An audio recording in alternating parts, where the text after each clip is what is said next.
The following is an excerpt from Eleni Pachumi's The Concepts of the Divine in the Greek Magical Papyri. Systasis with your own daimon. PGM 7, 505 to 528. Two important issues should be discussed in the Systasis Ideo Daimonos, Papyrus 7, lines 505 to 528, in relation to its title and content. First is the reference to Idios Daimon. The focus is here on a daimon in the sense of personal daimon, often described in terms such as these mentioned here. For example, the exact term Idios Daimon is also used in the commentary on the letter Omega by Zosimus of Panopolis, who was a famous alchemist of the 4th century CE in Egypt. The close alternative oikios, or personal daimon, is used by the Neoplatonist Porphyry. Iamblichus, also in Book 9 on the personal daimon of De Mysteris, refers to the personal daimon both as idios and oikios, and also as oiautou daimon, investigating, quote, how the oikodespotes, or master of the house, bestows him, the personal daimon, onto the individuals, and, quote, about the discovery of the oikodespotes, whether it is possible or impossible. Thus, the epithet oikios for the personal daimon should be related to the oikodespotes and the oikos, which must refer to the region linked to the zodiac sign of one's birth. Other similar formulations revisit those of the pre-Socratics, Plato, and the Stoics. The second point of discussion is the use of the term Systasis. The term, often used in the Greek magical papyri, applies to the ritual and/or prayer for establishing a, quote, connection between a man and the divine, most often a god or the personal daimon, or even a divine, quote, assistant, paredros. Betz translates this term as, quote, meeting. The same translation is later followed by Martin in Betz's The Greek Magical Papyri in translation. Systasis is a term applied in theurgy. Louis, in his Chaldean Oracles and Theurgy, translates this as, quote, conjunction. The translation of the term as, quote, conjunction or, quote, connection seems to be etymologically precise and fits in with the theurgical use of the term. Nevertheless, the intention is not to reject its interpretation as, quote, meeting. The question remains, how does the magico-theurgic ritual of Systasis get established in the spell? In the beginning of the invocation, the magician greets Tyche, in Papyrus 7, line 506. Abstract deities such as Tyche, Moirai, Time, or Ion are often invoked in the Greek magical papyri. The personified abstract deity, Tyche, is elsewhere invoked individually or in association with Daimon, Moirai, or the good daimon, and the good hour and day. The association between Tyche and related terms and daimon has a long philosophical history. Destiny and nature are described as daimon by the pre-Socratic philosopher Empedocles. In Plato's Republic, necessity's daughters, the Moirai, are closely connected with the souls and the personal daimon. Plato describes the personal daimon, or the chosen daimon, as, quote, the guardian of a man's life, and, quote, the fulfiller of a man's choices. The Neoplatonists echo and develop this teaching.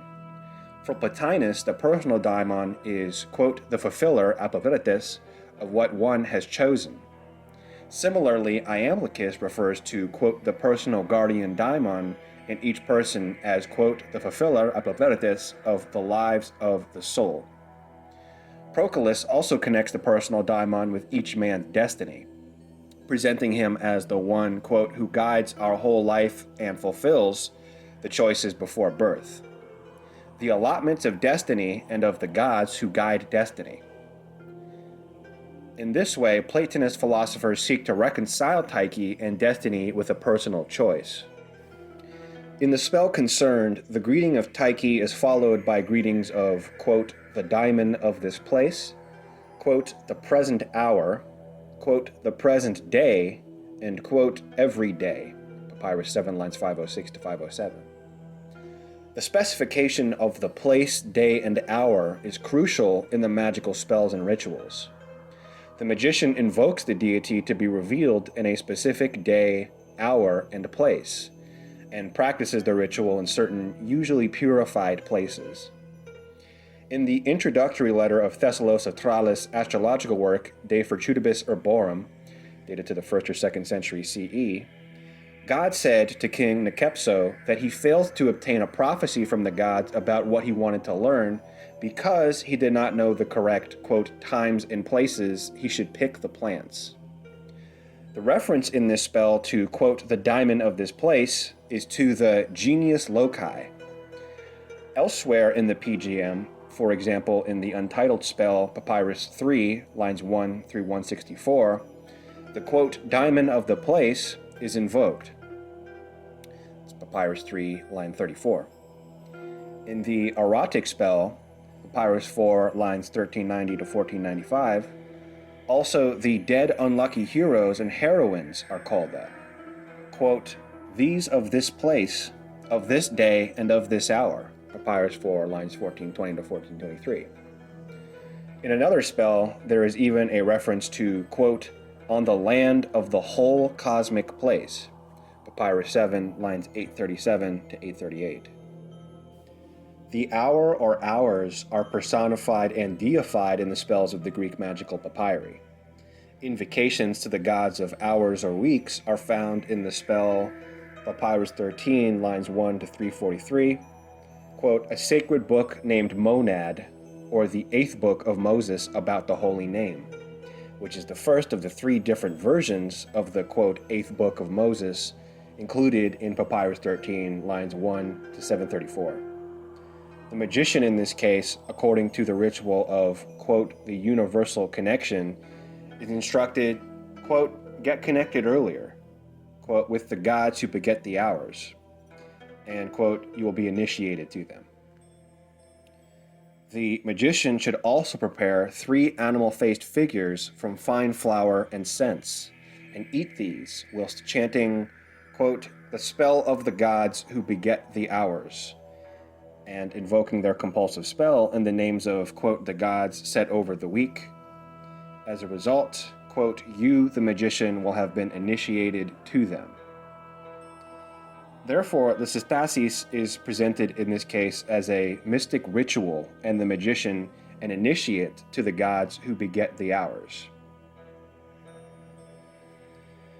The second version, Papyrus 13, lines 343 to 645, included in Papyrus 13, 1 through 734, with the title, quote, the Holy Hidden Book of Moses, called 8th or Holy, also refers to the ritual Systasis, according to which the magician should, quote, invoke the god of the hour and the day so that you may be connected through them. The language here, as in the previous spell, alludes to the mysteries. In addition, the ritual of Systasis is described as a mystical initiation of the magician with the personified and deified hours and days. In the, quote, Systasis pro os Helion, Papyrus 3, lines 494 to 611, also the 12 different animal, quote, forms, images, and magical names of Helios correspond to the 12 hours of the day, respectively. Papyrus 3, lines 501 to 536. Similarly, in the Defixio from Carthage in Africa, the user of the spell adjures, quote, the god of this day, quote, the god who has the power of this hour. The gods of time were often invoked in the Chaldean theurgic rituals. Proclus refers to the invocations made by the Chaldeans to personified gods and goddesses of time, month, night, and day. Next follows a greeting of Topriehon, which can be translated literally as, quote, the encompassing, Papyrus 7, lines 507 to 508. This is a philosophical term widely used by various philosophers. In the text, next to, quote, the encompassing, stands the apexegetic phrase, quote, that is earth and heaven. Similarly, in Plato's Timaeus, the term is used to describe the universe, quote, which embraces all intelligible living creatures. After these greetings to Tyche, the genius loci, the hour, day, and the abstract, quote, encompassing, comes the greeting to Helios, which is followed by an invocation to the god, Papyrus 7, lines 508 to 521, in recognized, quote, do still. Each of the sentences addressed to Helios ends with magical names in Greek and Coptic. Helios is described as, quote, "You who have in yourself the mixture of the cosmic nature." Close parallels to this description of Helios are found in the Corpus Hermeticum, in which there is a reference to, quote, "the entire cosmic mixture," and in the Neoplatonist philosophy. Plotinus in Aeneid 6, quote, "on the kinds of being too," discussing the genera keva, identified with principles arhas, says, quote, "So by mixing the genera, all of them together with each other, each with those under these, do we accomplish the whole and make a mixture of everything?" Proclus also in Platonis de Meum Commentari refers to, quote, "the mixture from all towards the implied creation, which exists on the whole."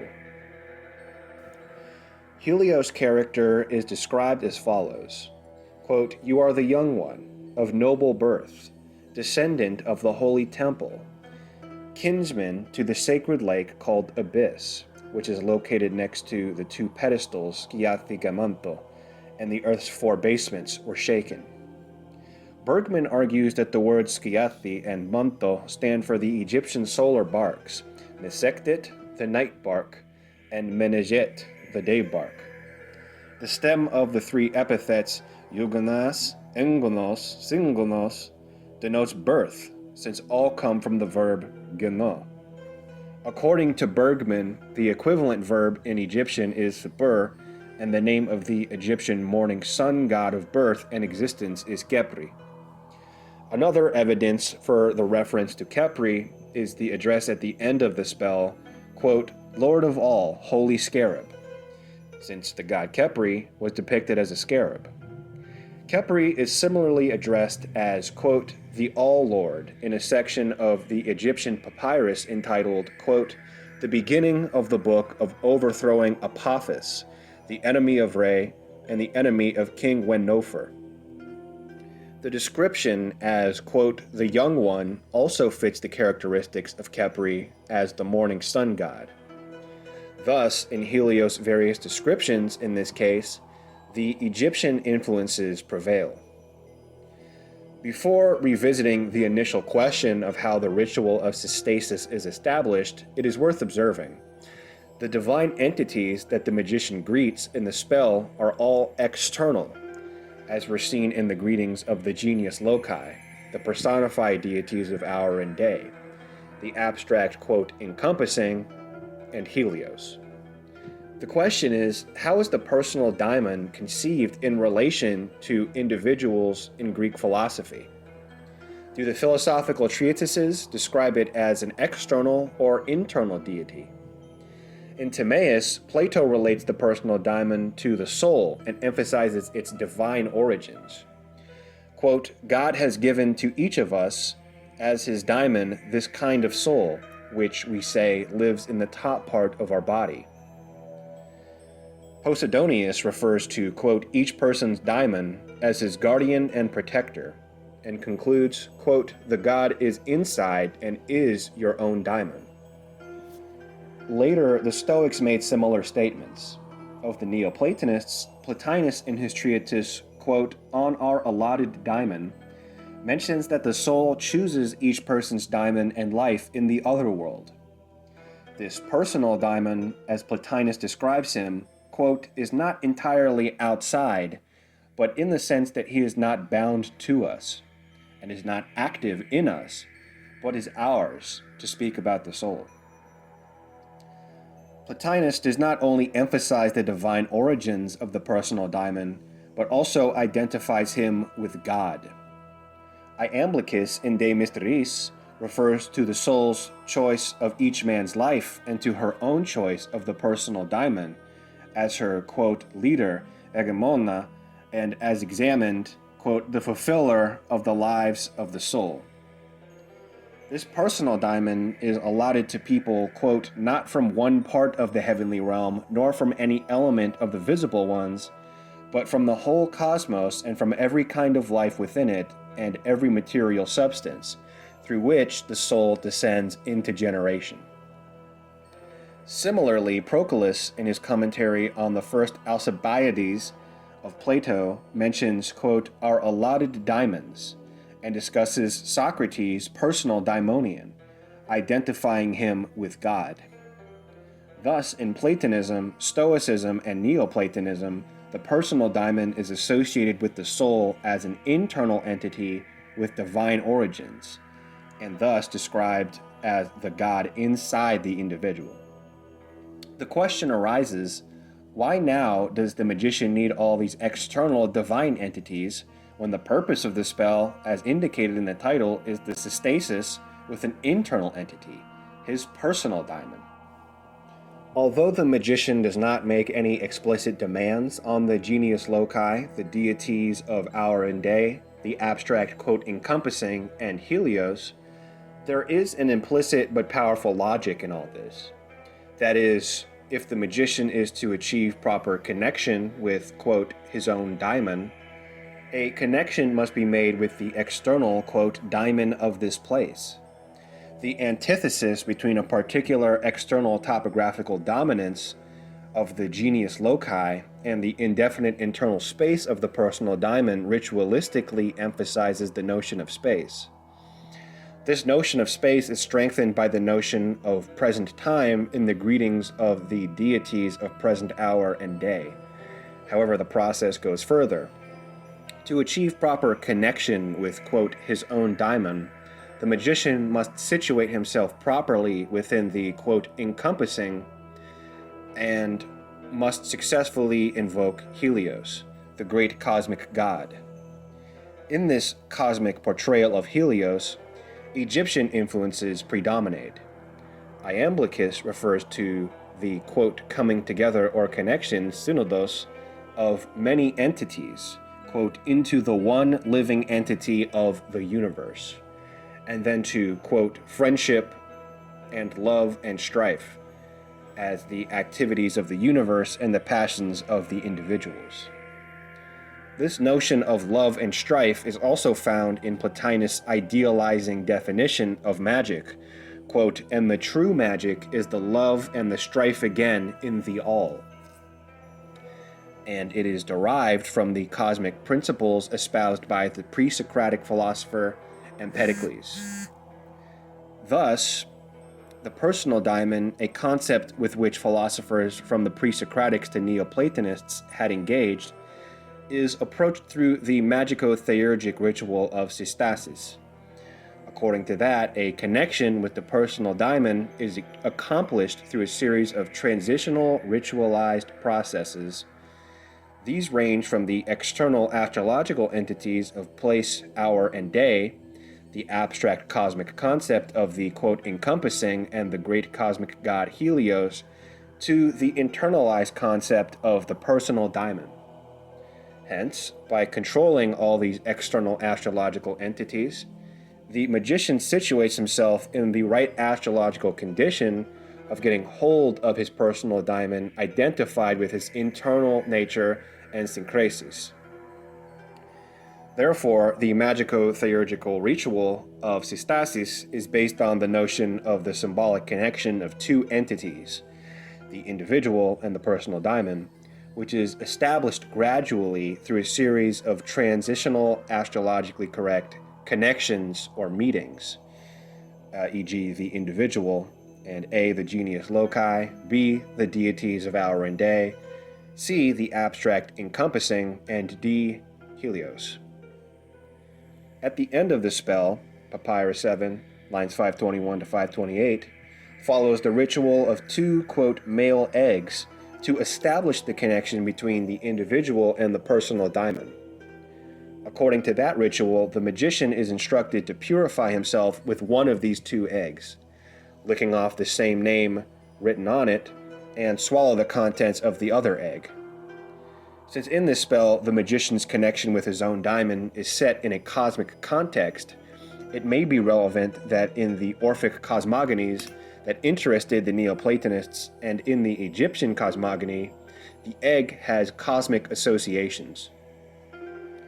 The whole atmosphere of the present spell is similar to the incident recorded by Porphyry in Vita Plotini. in which an Egyptian priest conjured up Plotinus' personal daimon, Oikeos Daimon, in the temple of Isis, the only pure place in Rome according to the Egyptians, and in which birds were strangled and held for protection by a friend that was present at the operation.